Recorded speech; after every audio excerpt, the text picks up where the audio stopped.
Himanshu Sahu. Speaker madam मोर विरोध दलर विधायक भाई विवेक भाई जो कथा कहले मुझे कही रखुची धर्मशाला स्टाडियम रे जो स्टाच्यू थिला से कौन सी प्रमाणित थिला कौ दल से घोड़े से अजथा भारतीय जनता पार्टी ना नवा कौन सी आवश्यकता था कारण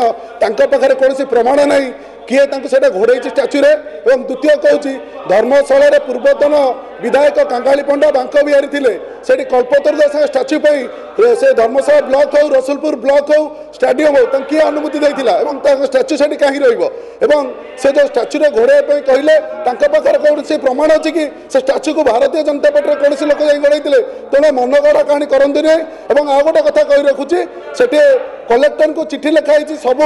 जिते कार्य करते ब्लॉक रे सब कार्य ऑडिट करने कलेक्टर मैडम भी से ऑडिट रिपोर्ट भी मागी वीडियो को से राताराति एत तत्पर कहीं से बिल नापी कारण सबू कम आज्ञा एत करप्शन होती से करप्शन को लुचाई मैंने एत तरबर होती तेणु मो माननीय विधायक गोमक साहू कहबी धैर्य धरतु सब क्षीर पा बाहर सब चिठा बाहर तेणु आप धैर्य धरतु आईन हिसाब से चलतु प्रमाण नहीं आसतु बिना प्रमाण आप प्रश्न पचारतु। धन्यवाद।